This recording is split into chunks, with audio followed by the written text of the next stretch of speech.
How's everyone doing? Hey. We opened the meeting up to outside guests in case you're seeing faces that you don't recognize, and welcome to all of our guests. I'm glad y'all could join us. So usually this time of the month, we would be going through all of our numbers. And that's, going through our effort, going through our numbers, going through all the results. And I don't want to do that this time. I think that's not necessarily what's needed. The market just changed faster than I've seen it change. I have 21 years and I could look back 40 years and we haven't seen the rates change that quickly. Now, we've seen markets change big time, like 2008, whatever happened in 2008 with prices declining and business dying. That was insane. I don't think we're dealing with that right now. There is still a ton of business out there. This isn't one of those where we need to hide for a year and then we can start doing loans again. But we do need to focus on the things we can control right now, which is number one, our mindset, and number two, our strategy. Because the things we've been doing for the last 2 years are probably not going to work in this market. Okay. And it's going to take a different approach. I remember back in 2008, we went from subprime loan officers to prime loan officers. And then all of a sudden we were short sale experts. And then we were foreclosure experts. And then we were refinance experts. And then all of a sudden it came back around and we were first time home buyer experts. We've been first time home buyer experts for probably the last 15 years or so. Right? As the market rebounded, we've been doing a ton of those. So it's going to require another shift. And I want to talk to y'all about this strategy, maybe even kind of plan it as a group together, our strategy, individual strategies. For the mindset part of it, I started thinking, okay, I gotta tell the group a great story of adversity, overcoming adversity and challenges, something that would motivate them. And I was like, man, where am I going to find a great story of overcoming adversity and challenges? And I realized we have the best one I've ever heard on the team. And most of y'all have not heard his story. And I've heard Kim's story a few times, and I've actually watched videos on YouTube of your story, and it's inspired me. And I wanted to make sure that everybody else got a taste for it and understands where you came from. Second part, I'm just going to mention because he's not going to mention it. He's overcoming some challenges right now. His wife's been in the hospital for 2 weeks, just had surgery from some old surgeries that she had. And then your grandson had a relapse of an extremely rare cancer, which I posted a link to donate to a fundraiser that they're doing actually on Facebook, if anyone saw it. It's funny when you post something like that, that's really kind and wholeheartedly warm, it goes to 6 people for some reason. I had one like. Yeah, Facebook's like, no, that's not okay. This isn't, we want to see something about materialism or something like that. Anyway, Tim, thank you. We appreciate you. Come on. All right, so let's see if we can pull this up. Here we go. All right, good morning, everybody. Good morning. There we go. So wouldn't it be cool if when you meet someone for the first time, by the way, if you guys could do me a big favor, just close your laptops. Close your laptops, put your phones down. There we go. That's awesome. I can't close this one because I'm going to. So wouldn't it be cool if you met someone for the very first time and they handed you a pair of glasses and you were able to put those glasses on? How do I look, by the way? Pretty good. Thank you. So you put those glasses on and you were able to see their journey. The good times, the bad times, the happy times, the sad times, the achievements, the failures, the laughs, the tears. You would be able to know about the neighbor next door, that 6-story walk up. She's got these 2 small kids and you rarely see her. But you would see that her husband passed away from cancer 10 months earlier. They lost their house. She's raising these 2 kids. She's working 2 jobs. In her spare time, she's helping them with schoolwork, and then hopefully she'll get a couple hours of sleep. Wouldn't that be cool? But we don't have magic glasses, so that's not going to happen. So what we do have is, if you think about life at its most basic level, it's no more than a series of moments in time. They're all interconnected. We're having one right now. Most of them are exceedingly forgettable. They happen within an instant, they're over, and you never think about them again. But then there are the other ones, the ones that are as vivid today as they were when they initially occurred. Are you guys still with me? I know you are. So when I was 13 years old, in the 8th grade at IS 59 in New York City, our class studied a poem written by Robert Frost titled "The Road Not Taken." And it was through that poem I learned life would give me choices. So it was about 2 roads. One was well-traveled. You go down this road, you are making fantastic choices. You're going to have a life of achievement, success, and prosperity. The road to the right was lumpy, hilly, grassy, and it wanted wear. And when you're on this road, you're making bad decisions that will lead to a life of failure and tragedy and heartache. So the question is, which road would I travel on? And that proved to be the difficult part. You see, I was born to a heroin-addicted mother and a career criminal father. By the time I was born, my father had already spent half his life incarcerated. At 15 months old, the New York City Police Department, along with the Department of Social Services, they came in and they removed me and my 3 siblings. So it wasn't until later on in life that I learned that the living conditions in that home were similar to those of a third world country. No hot or cold running water, spoiled food in the refrigerator, clothes barely good enough to wipe off your shoes with. So for the next 15 and a half years, I lived in 5 foster homes and 3 group homes in New York City, a ward of the court. So I was the epitome and definition of a free-range kid. No parents, no boundaries, no direction. So it was almost predetermined that I would go on that road, the road less traveled.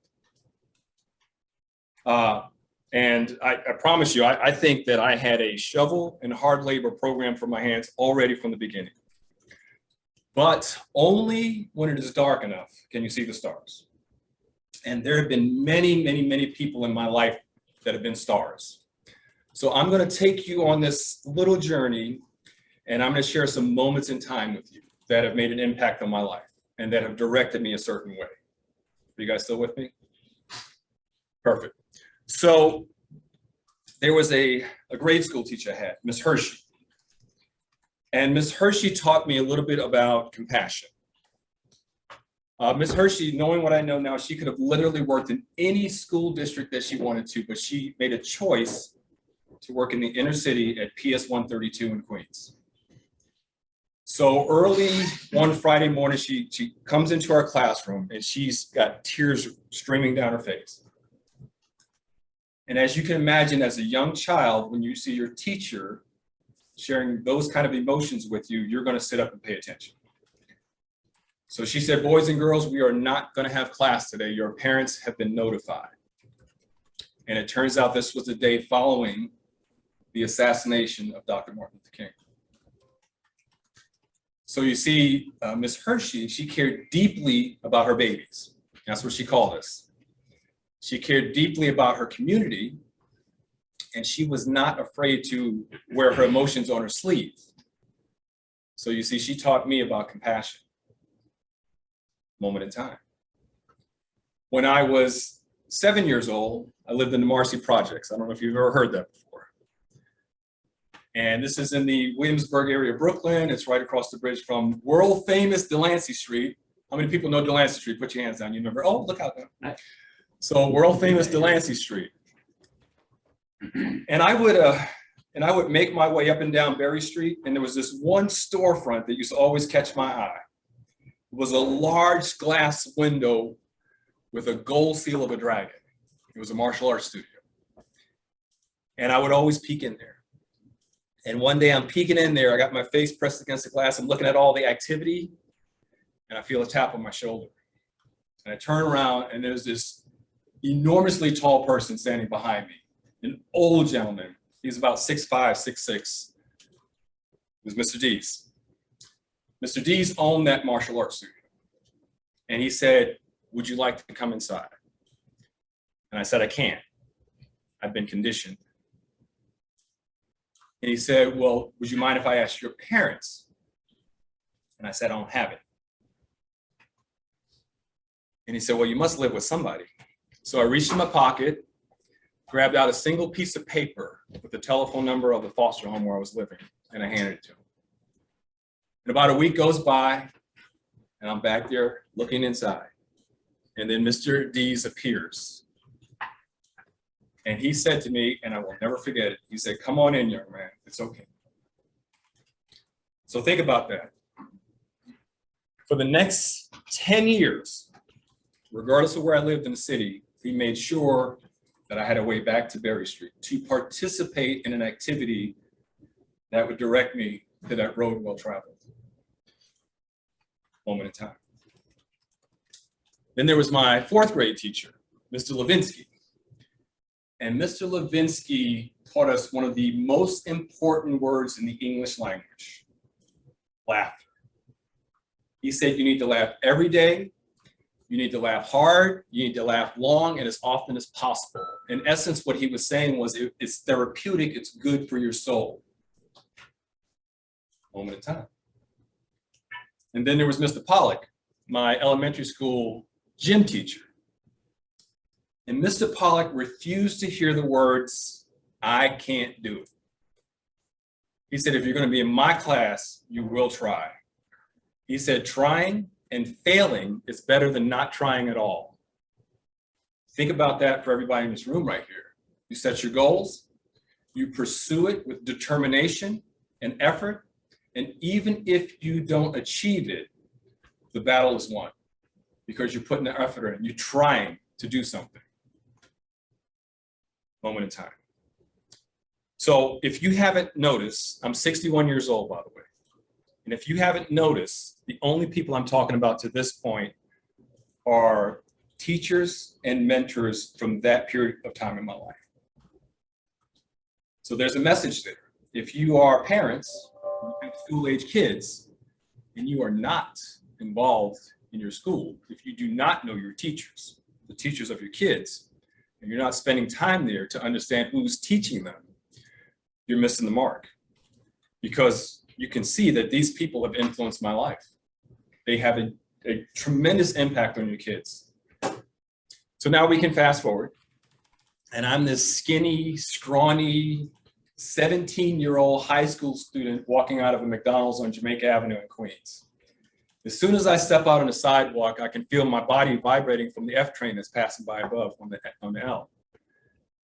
And as I'm walking, something catches my eye.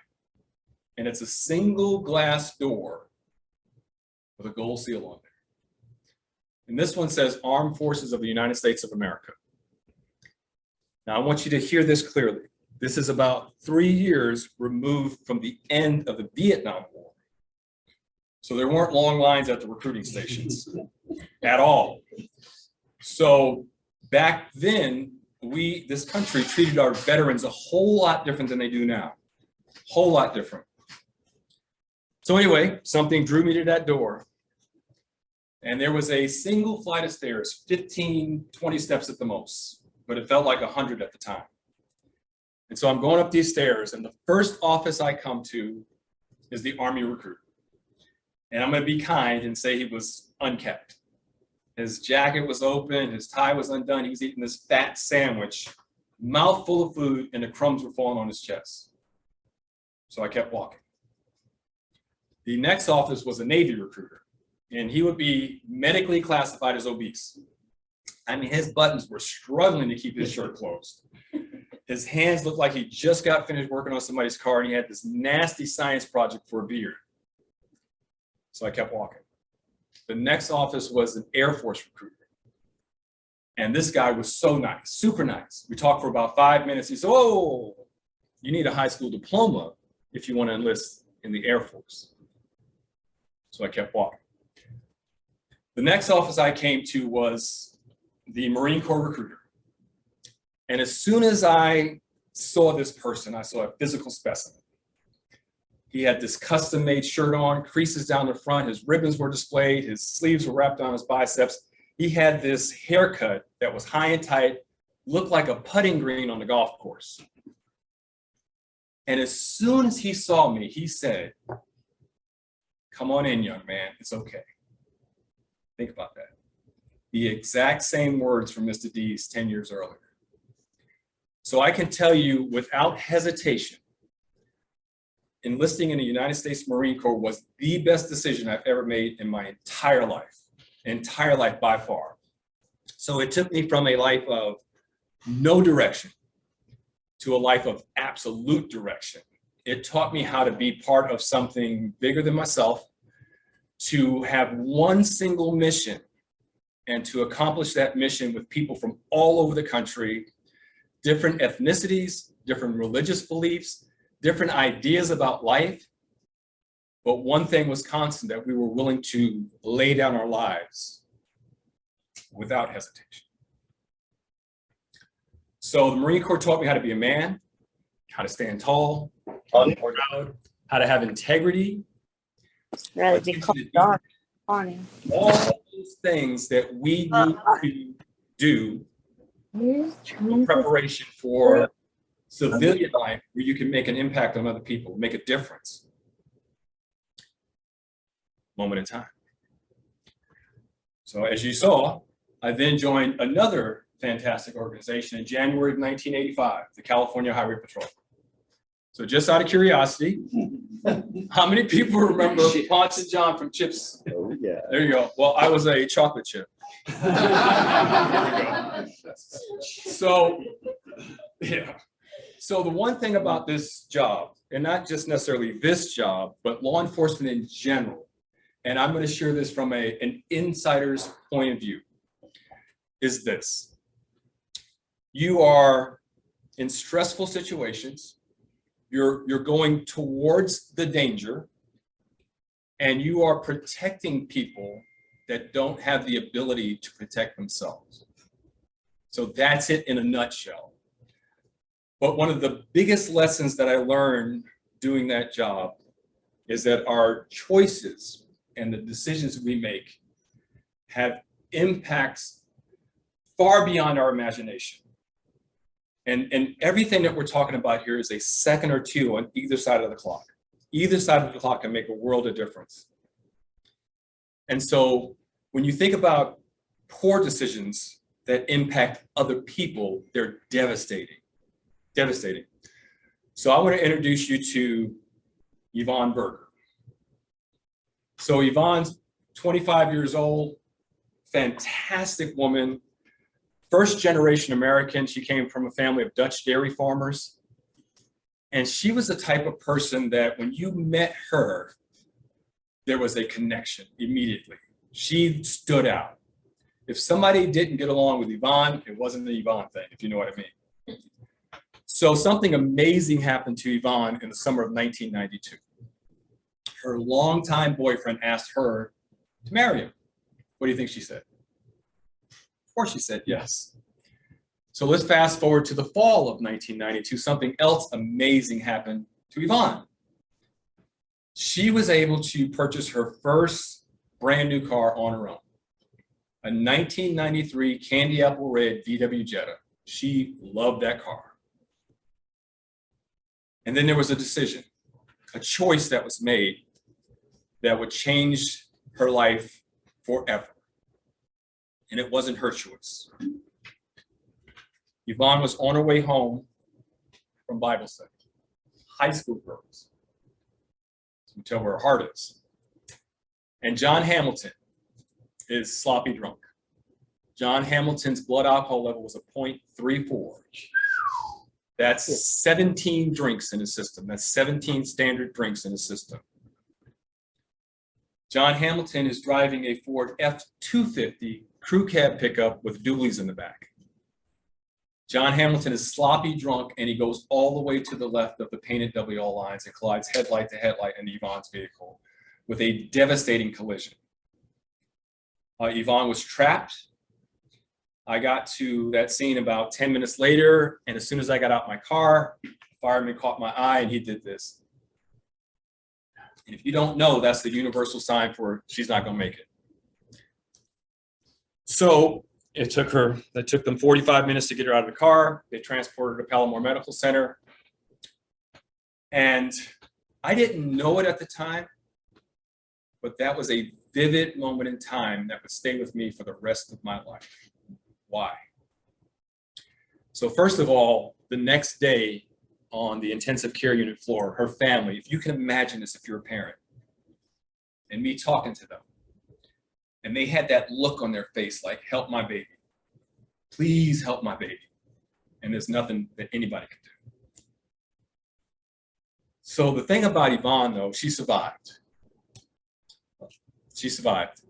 Yvonne has endured 60 surgeries since this collision. She has no sense of taste, no sense of smell. I'm not going to go into detail about her injuries, but she was unable to have any kids, all from this. But the thing about Yvonne, she taught me about perseverance because she is so kind, so loving. Nothing changed about her personality, which is amazing. To this day, she is a fantastic person. That longtime boyfriend, he married her. So her last name is Mazier now. And that's Don Mazier. And Don Mazier drives that funny car. Don Mazier is a champion. Don Mazier and his family also invented the first 200-mile-an-hour water pump.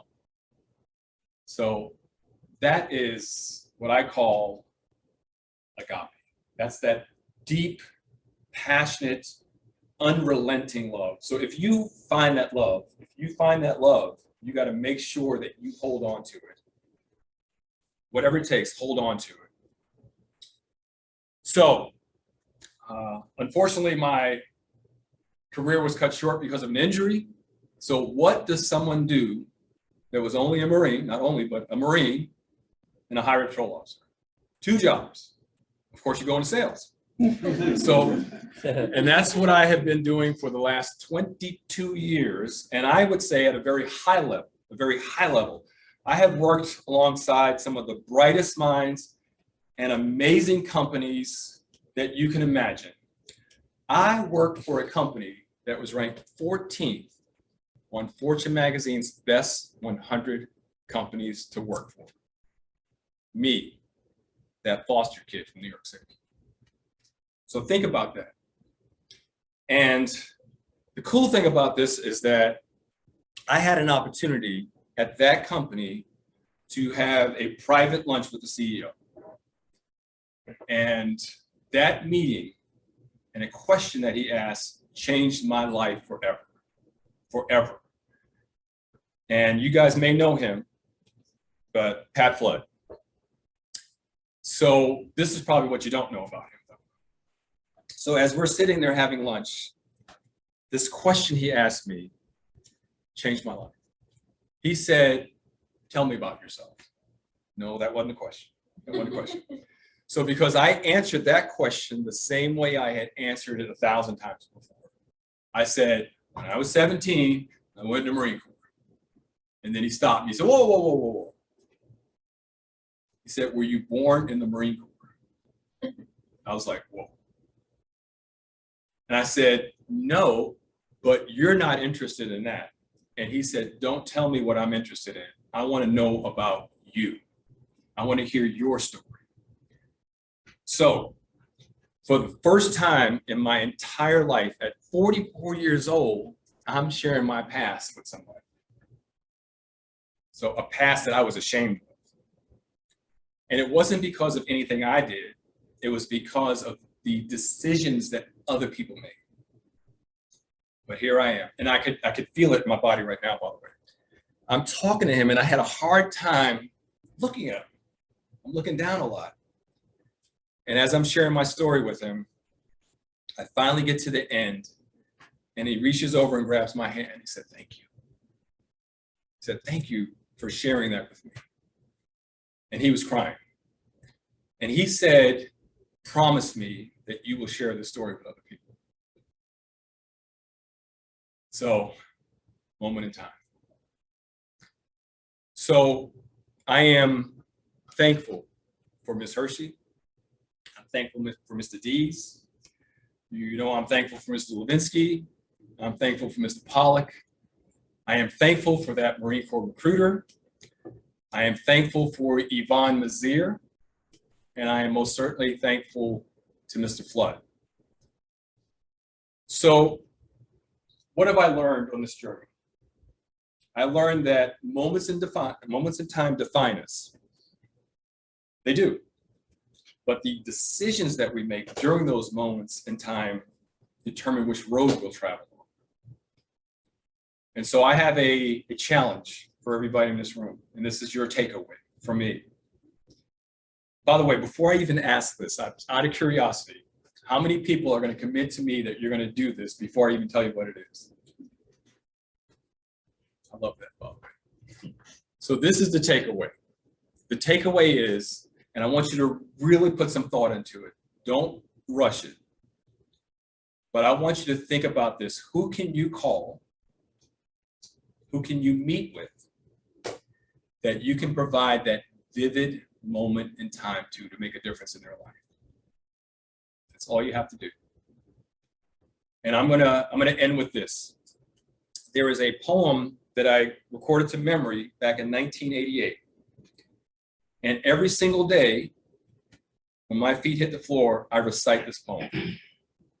Regardless of where I am, I could be in Kuala Lumpur, Malaysia, Shanghai, China, New Delhi, India, Morganfield, Kentucky, or Bismarck, North Dakota. Every time my feet hit the floor, this poem came out of my mouth. It was written by an unknown author, and it goes something like this.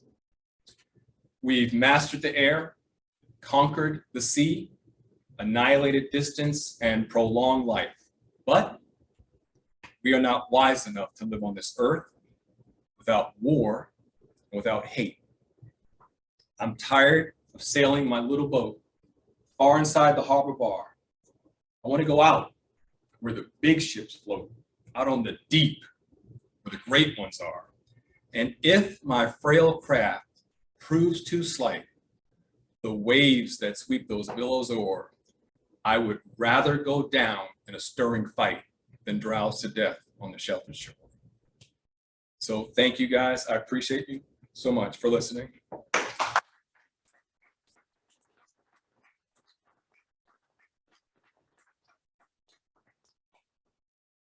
How with that, Josh? Not good. Y'all are gonna follow that. Thank you. Oh my gosh.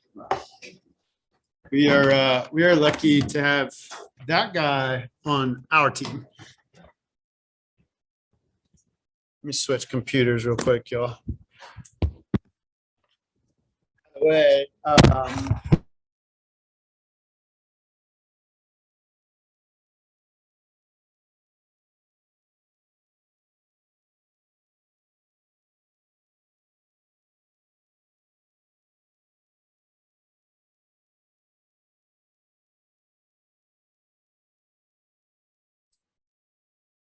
Hey, Josh, you're muted.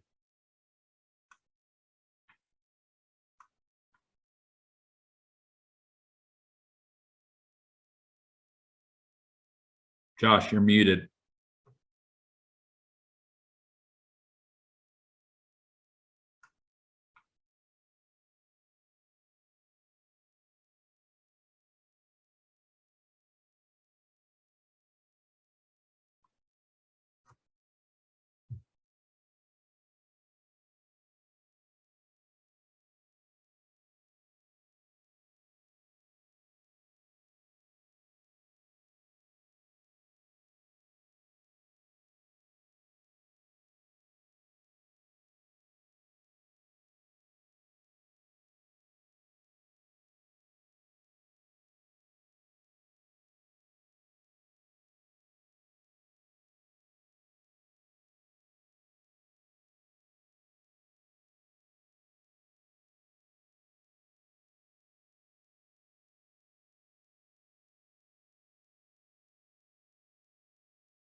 98% of the time, the battle was won with some sort of subterfuge, some sort of strategy, something other than driving up the middle. And it hit me, and I was like, golly, is that what we're doing right now? Are we driving right up the middle and just trying to go to war, like, without using strategy?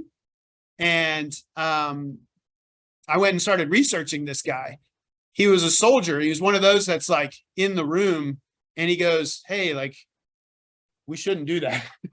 And all the generals are like, what do you mean? What should we do? And they realize they have a smart guy in the room, right? And he starts actually dictating what their strategy is going to be. And he ends up later being a war consultant for all sorts of different countries that use him for strategy. And he wrote a book, and it was published in 1940. And I went back and read the book, and there are 8 chapters to this book. And I was like, oh my God, I can apply all 7 of those to what we're dealing with right now. Maybe y'all can help me apply the 8th principle to something we're dealing with right now, but I couldn't do it. So last night I'm going through this at midnight, and I'm like, I throw out everything I wanted to talk to you about, because I had actually planned on telling you what to do. And I read this, and I was like, I'm not gonna tell you what to do. I'm gonna give you some data, and y'all are gonna figure out what to do from the data. But we can use this as a little bit of a place for discussion, if you will. So, number 1, adjust your objectives per your means. And what he means by that, dreaming is good if your resources are enough to achieve your goals. So what are our resources right now? What else? Money. Time and money. Yeah, those are our 2 main resources, right? Time and money. Okay, so what are they saying? How can we apply that? Save money. Yeah. How do you save money? Saving below your means. Yeah. One way. So you got the personal side and you got the business side. On the personal side, if income is down a little bit, and it is, I can show you all of your numbers. Everybody's down roughly 30% right now, year over year. You might need to spend less. You might need to spend 30% less. The other thing is, you're on the business side, your money and time are more valuable than they've ever been. You have to be stingy with them. There is no time for sitting and browsing TikTok and watching YouTube and screwing around on TV and screwing around on the internet if you want to get through this. Okay. If you want to be someone that's still in the business 2 years from now, when it turns and it starts going crazy again, because we're going to have the rates, we're going to have great values, which we've never had that many before. And we're going to have 50% of the realtors and 50% of the loan officers gone, just like in 2008. That's already coming. I'm already seeing numbers drop like flies. I talked to a lot of other branch managers. They're losing their bottom 20%, and it'll soon be their bottom 30% and their bottom 40%. We don't want you to be that, right? So you have to be really stingy with your money and time. The other thing is, if you actually have money right now, if your finances are in a good place, and you're one of the only loan officers out there that can spend right now, you have a dramatic advantage over the competition. I mean, dramatic. We're seeing people that are out doing events right now. Your open house was like the greatest thing I've ever seen in my entire life. Did everyone see Kenny's open house this weekend? Yeah, that's strategy. That's doing it different than we have been doing it, right?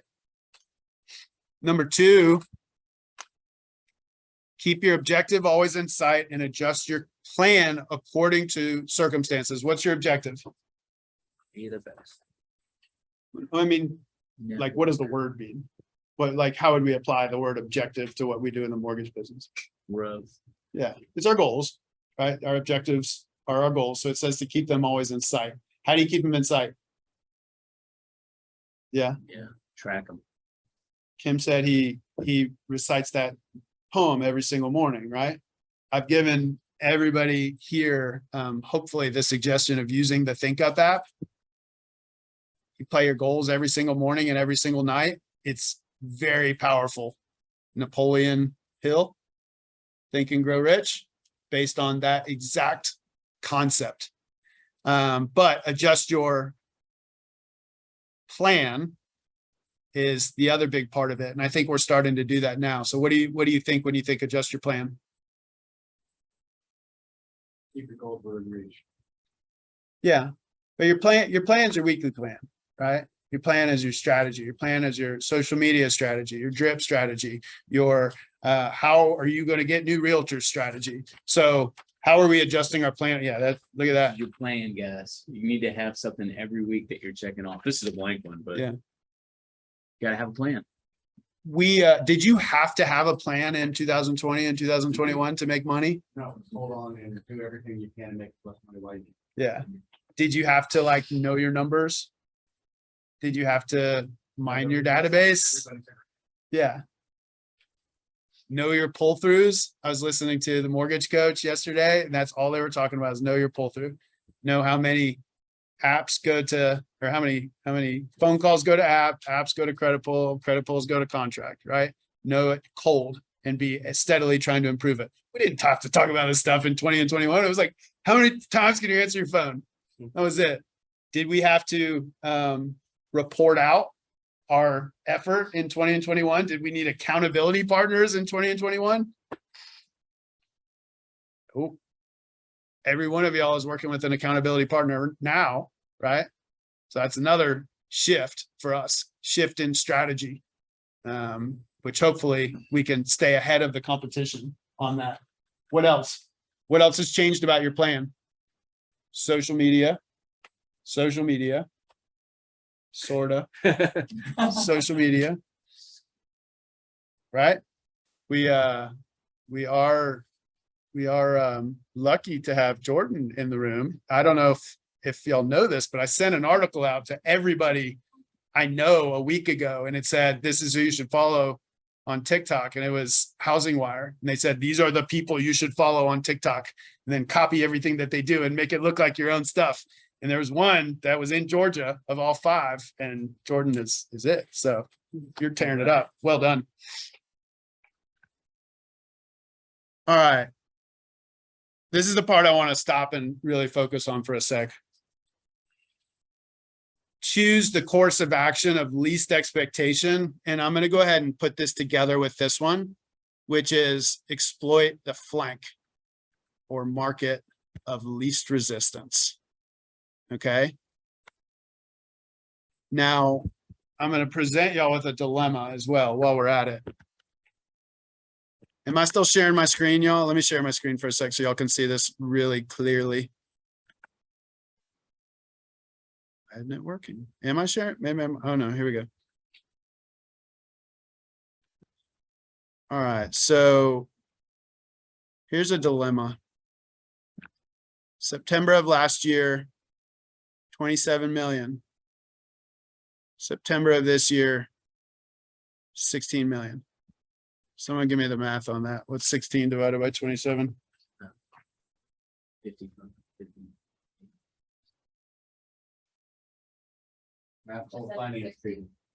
It's 58. 59%. Okay, so down 41%. Okay, so we as a team are down 41%. And I don't think we're off our game, right? We've done really well through this market, and it's not because of refis, because we never were big on refis. We were always big on purchase through the whole thing. So has our game dropped? Are we off our game? Do y'all feel like you're off your game, or are you on fire right now? Not on fire. Effort wise, is your effort on fire? Yes, Yeah. absolutely. Okay. So why are we down 41%? So then it must be the market, right? So then I was like, well, shit, excuse me. Oops. Then I was like, okay, well, let me check the market. Let's see how far the market's down. It's not the one I want to show. This is the one I want to show. Okay. So August of 2022, actually, let me go down to this one right here. This compares August of 2022 in Atlanta to August 2021. We were 9,566 units sold in August of 2021. And we were 7,777 units sold August of 2022. September's not out yet. So 7,777 divided by 9,566. The market's only down 19% year over year. Might be a little worse for September. So how's the market down 19% and we're down 40%? We're still down. Cash, Some refis. There's not that much though. There's not that much. cash placement. There's some, the institutional investors involved, our accounts up for. But there were a year ago as well. That's true. Our efforts are down 20. That's true. Yeah, I know it's not that. Our efforts are probably up 30%. All right, so this was one of those, I'm sitting there at midnight last night and I'm like, what is going on? How are we possibly down? So then, let's look at this slide one more time, okay? This one. Exploit the flank of least resistance. Let's focus on that word resistance for a second, okay? Where is the resistance in our market right now? Where's the stuff that's out of our control that's hurting us a little bit? Rates. What else? Inflation, prices. What else? Okay, rates and inflation come together to equal affordability, right? So I say our resistance is affordability. That is our resistance. Okay? We have an affordability crisis right now, right here. Open your packet for a second. If you have it, tell me who is missing a packet. They're right there. I'll hand them out. For Ron's thing. All right, skip this part about the counties for just a second. I want you to open to, Affordability calculator. yeah, the affordability calculators.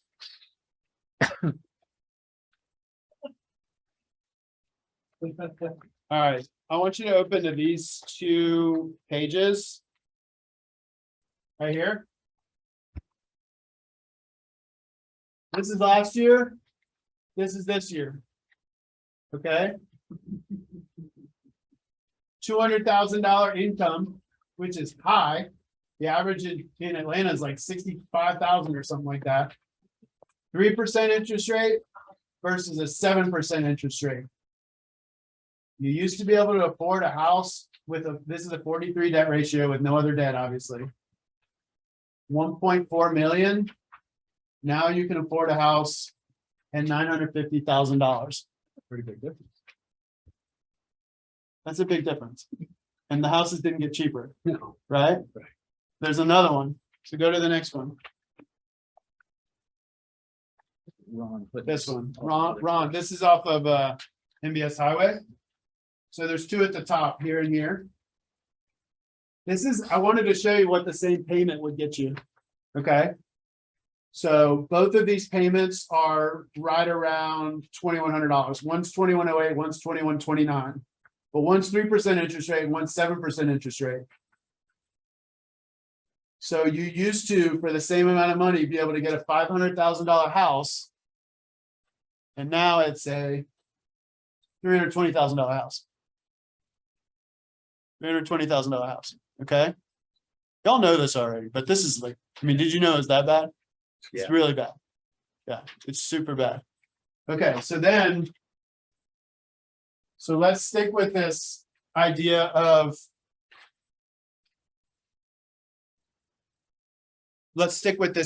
affordability being our nemesis. I'm not gonna afford anything if my wallet's sitting on the ground like that. All right, and then go back to the front for a second. So we know that there's, in August 2022, 7,700 units sold in Atlanta. That's, there's different ways of describing Atlanta. This is the 29 county version of Atlanta, not the 13 county version of Atlanta. So go to the next page and you can pull that map to the side. I printed that out because y'all might not know where each county is. Yeah. That the active listings are up 57%? Well, of course, they're gonna go up. People can't afford the houses. Let me see if I can, actually, hold on. Let me see if I can show you all on the screen what I'm looking at.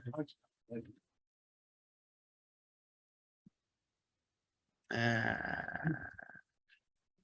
don't know that I have it on the screen. I'm gonna have to send this part out to you guys. I'll come back to it. So anyway, let's go and look at where the affordability is. Go to the next page. So I took the liberty of highlighting everywhere where I saw number one, volume. You can't see my highlighter, can you, on the copies? Okay, so let's just play with this. I'm gonna give you an idea of how to read this. So you've got September 2022. The middle column is all we care about right now. And what I want you to look for is anywhere where you see volume, which is going to be over 100 units sold in a month in a county. Stop and look at that. And then anywhere where you see affordability.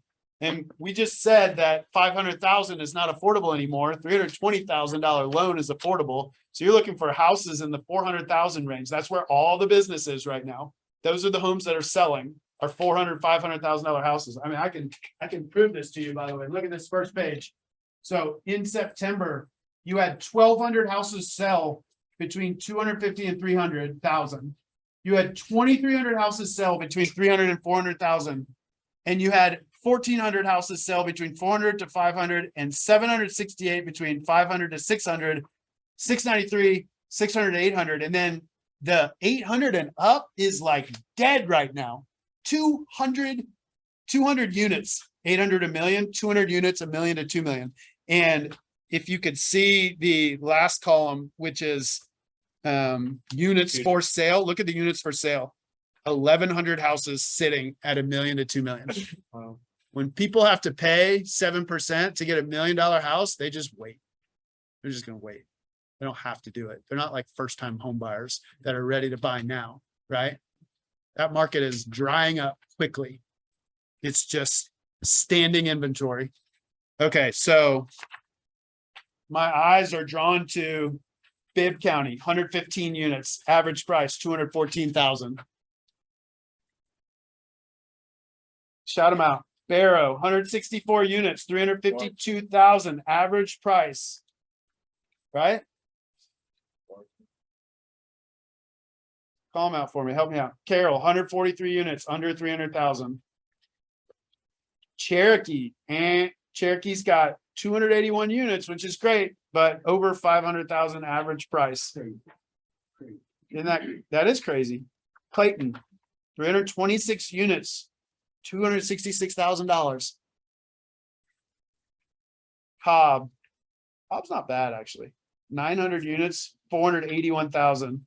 So you're under 500 in Cobb average. Look at Dawson, 522 average. Douglas County, 227 units, I'm sorry, 155 units, 340,000. Y'all get the idea? I'm not going to go through it all with you. You get the idea? So I'm going to hammer this home a little bit.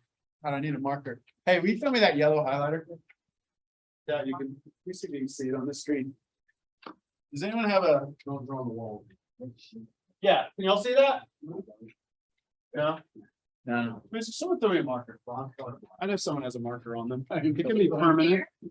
I know the dryer race on that board there. Where did I what? Are you looking for dryer race? Yeah. Look at that board in there. I got a Sharpie. You want to do that again?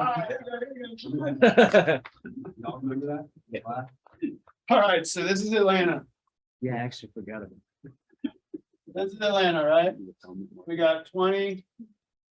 We got 75. We got 85. And we have 400.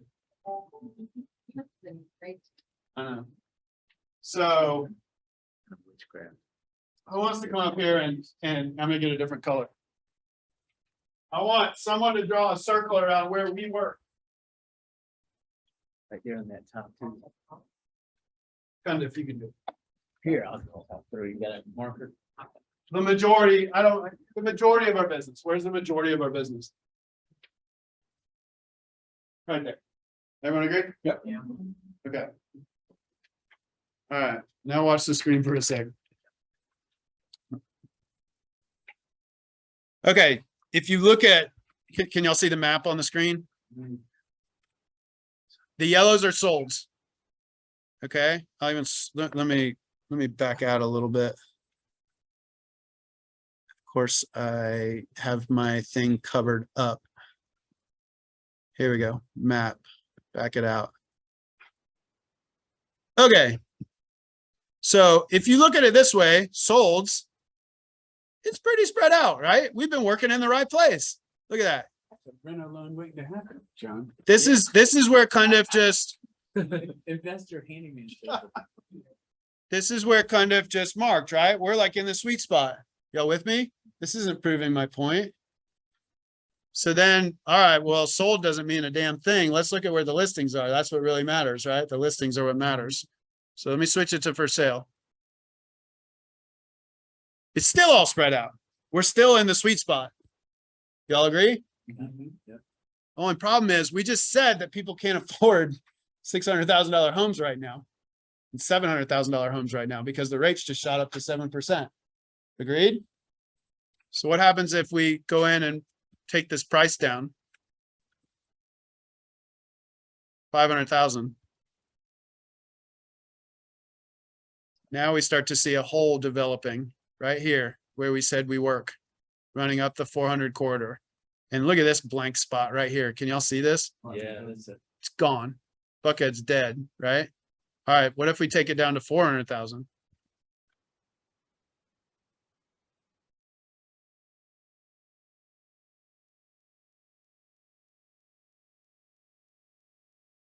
Can y'all see that? That's where kind of just said we work. He just circled back the dead spot. Y'all agree? Yeah. That's it. This is it. This is why we're down 40% when the market is only down 20%. The whole market, because the whole market is this, right? It's 23 counties. Okay. So that didn't mean to freak you out. The point of it wasn't to freak you out. The point of it was to start thinking strategically. As I like to say, and I alluded on my call, Alec, you'll get this, the Brandwood strategy. You remember? He would go down to Macon. He wouldn't mess around here. He went to Macon and would spend a day, meet a bunch of agents, and then just get deals. Yeah. He had his 10 to 3 schedule and would just get deals from Macon. I've done that too, just to help with my conventional pricing. I went to Macon and Augusta and work those two markets. Because it would give me more flexibility. Yeah. For her to price conventional in Buckhead. Yeah. Better. Well, and keep in mind, I mean, y'all are saying Macon and Augusta, but all those counties we were just talking about are one county outside of Cobb and DeKalb and Fulton. They're the next county over, and they're hopping, and they have less competition. They have just as much equity, and they have affordability, right? So if you're a home buyer right now and you want to buy, you can't control any of this stuff. So you got to either get a gift, you got to free up some of your finances, you got to make some more money, or you're moving one county over. That's it. Urban sprawl. We're in urban sprawl. That's my hypothesis for if you want to keep making money right now and you want to keep closing loans and not wait for it to start back up again, then you are either going to become equity specialists, because that's where the money is. You want to follow the money. There's money there, right? 100,000 average equity in Atlanta, 160,000 in the country, because the coasts throw it off so much. Or you become affordability specialists. And I actually like the sound of that. Like you go to a realtor, you've been saying what? What have we been saying to realtors this whole time? We'll get the deal done, right? If you, sorry, I'm thinking the circle here. Yeah. So I just went out one more. If you take out the 4, 5, 6 major counties. Yeah. Right, of downtown. So you've got Walton County, right out I-20, 189, 345. That's here, right? Yep. Rockdale County, right out there too. Here. 149, 297. Yep.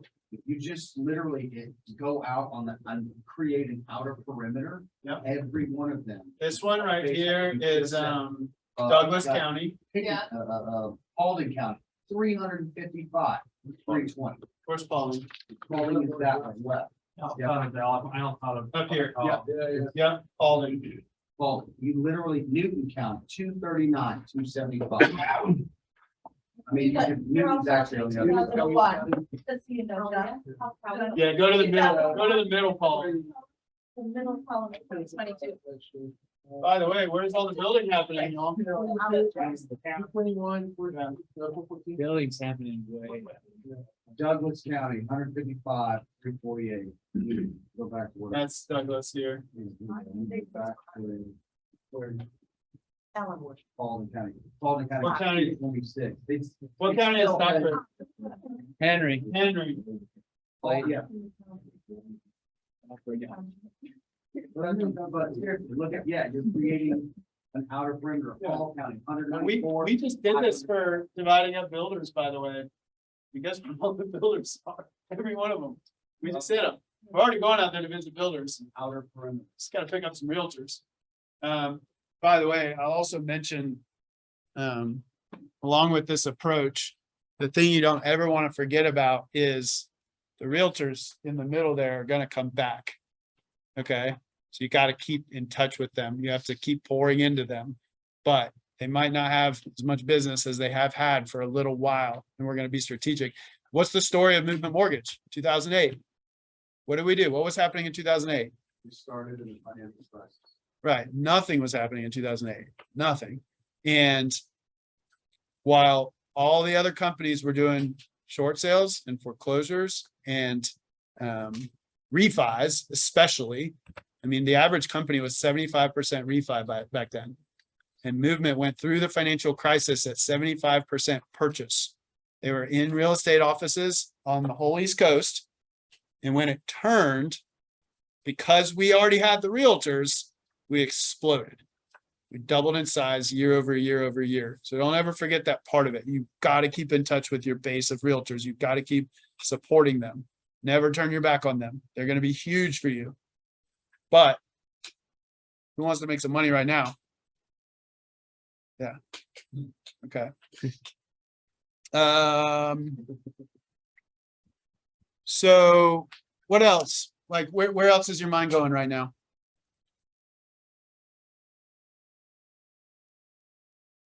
What are the other? Let's open this up for discussion. Old way of doing it, new way of doing it. Call them out there. Kind of, will take some notes and send this part out to y'all. The one thing that I always say is there's only one constant guarantee in the mortgage industry, and that's changing. The only thing you can count on is change. Y'all see number 6 on his list? Be flexible. Be flexible to the change. This is the one I couldn't apply, by the way. Do not attack if your enemy is on guard. I'm like, I couldn't get it there. Make your enemy your friend. And do not retake an avenue of action that is already proven ineffective. All right, I got an easy, see, y'all are silent on this one. I have an easier one for you. Okay. Let's not talk about loan officers for a sec. Let's talk about realtors. It's much easier to judge other industries. So when we heard that, when we went to the MBAG, oh, jeez, every freaking time. Every time. We'll just use that as our All right. reference. So when we went to the MBAG thing, there were 3 managers up on stage. Let me stop my screen share. And they said, we're having to retrain our realtors right now. Because our realtors have been working in 2020 and 2021 for so long, it's all they know. Throw out some things that you think realtors were doing in 2021 that they shouldn't be doing today. No contingencies. No contingencies. 50,000 over ask. 50,000. Why are they offering 50,000 over ask? They had to, right? Bidding wars. Bidding wars. No closing costs. No closing costs. What else? No seller concessions. No concessions. What else? There's more. I think they reset their expectations. Appraisal and how long- We're not fixing the houses up. Like you'd be on the market for. Yeah, let's talk about listing agents for a sec. So what happens if their house sits on the market for 2 weeks right now? reduce price. They're like, oh, there's something wrong with this house. It didn't sell in like 3 days. Reduce price, fire sale. They don't even know what to do. One of the guys goes, I had an agent come up to me and they said, hey, this listing expired. What do I do? They hadn't had a listing expire. They had no idea what to do. They never had that. Wow. What is it, 3 months? And they've only been in the business for 18 months. Yeah, exactly. Never seen a counter offer. So Libby just did an amazing video which said, hey, it's not the price, it's the rate. They're freaked out about the rate. You don't have to lower your price, help them with the rate, do a buy down. It's great. I mean, that's brilliant, right? What else? What else for realtors? Oh my God, yeah, not want to deal with government deals. We just like decided, oh, I'm not gonna deal with first time home buyers, minorities, not dealing with any of that stuff. Yeah. Down payment assistance, same thing. We have Okay, the best on their team for spot approval. I just did one with a brand new agent, the listing agent, and my buyer, because DTI, because of rate. She wanted to do 3% down Fannie, 780 credit score. Couldn't do it for the DTI. So Joey did spot approval and the listing agent turned around and referred me a buyer in the same building. And now I'm under contract for 3 deals with this listing agent. FHA. I'll Guess just, what? DTI goes higher and that's what we need right now. the realtors didn't have to follow a plan. They didn't have to mind their database. They didn't have to market. They didn't have to do anything. They just had to wake up and go sell houses. Did they have to do open houses and caravans? No, the houses sold themselves. And they were scared of COVID. So we've decided, It's gone now. we've decided that the realtors have no freaking idea what they're doing, right? But we're doing it the right way. We're doing it totally right. I'm being very facetious. I'm being like extremely facetious. Yeah. So let's go back to us now. Because if the realtors are doing it wrong, we're doing it wrong too. Okay. So I'm gonna ask for some feedback on this one again. What are we doing wrong that we need to fix right now Not being affordability. and not going out, right? What else? How about one of the things we've been talking about is don't make them take your word for it. Show them, prove it to them, right? We're going back to the Brad books, but they're gonna be digital Brad books. What else? Mind your database. Follow a plan, have accountability. What else? What else is important right now? Social media. Did we have to do videos in 2020? No. No. I don't have time to do a video. 2020. This shouldn't be this hard, guys. How about in 2020 and 2021, if you received an online application, what was your next step? Yeah, full credit. Not most people. Full credit. Send them disclosures, right? Pre-approval letter. That's not how we used to do it. That's absolutely not how we used to do it. What's the right way to do it? When's the last time somebody took a paper out? Since Dennis Bradley's not here.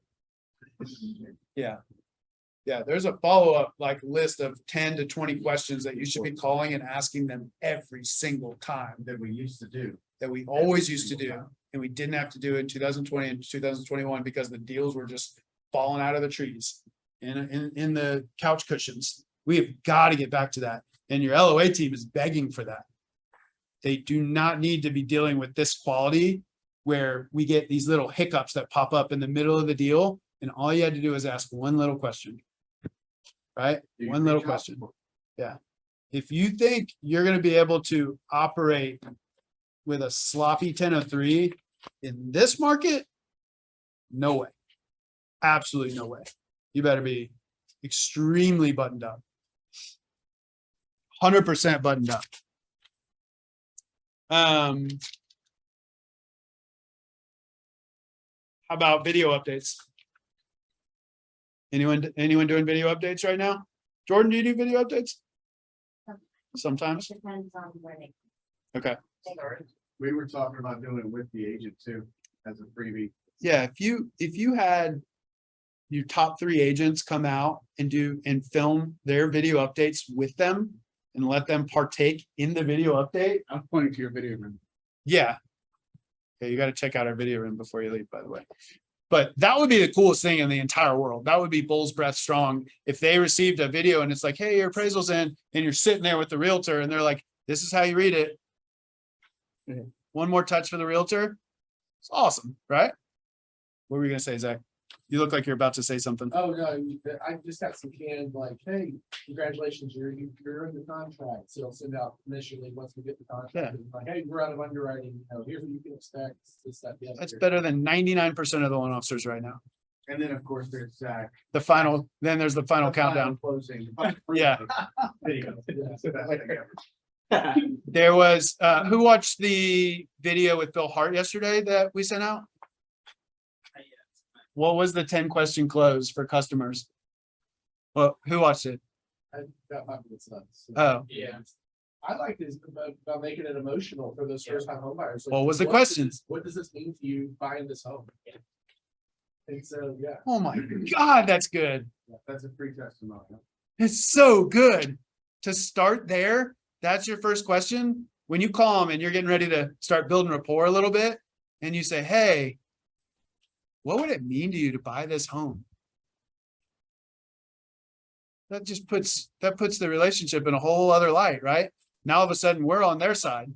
We're going to help them get into the home.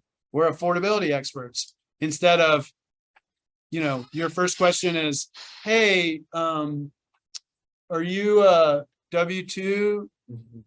But What's your large, social security do number? you have any large deposits? Blockchain? Blockchain expert. Blockchain experts. Yeah. Yeah, that puts you in a whole different place. I love that. I absolutely love that. And I think you could ask the realtors the same question when you talk to them. It's what's your why, right? Start with your why. All right. I'm sick of hearing myself talk. We had a good place. Was this helpful? Was Kim helpful? Super. Okay. Y'all, yeah. Outside, don't forget about the USDA loan. So many of them. 100%. Other counties, I just ran across that, but I'm like, USDA, and Yeah. it's less, no money down, so we're using some of that money to buy the rate down. Yeah, there's only so many things we can help out with affordability, right? Like Yeah. down payments one, programs are one. We can't do anything about the rates. We can't do anything about the prices. So we know that. So then we've got to find other ways to help them. And zip code's the biggest one. Zip code's a great one. All right. I appreciate y'all. Holler. I think everyone probably has a lot of soul searching to do after the meeting. So let's get it done. And thank you to our guests for coming.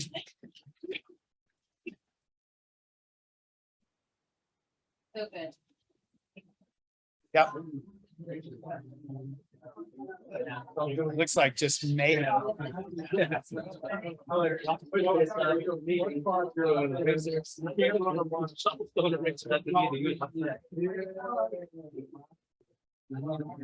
That repair will have a favorite like in the family.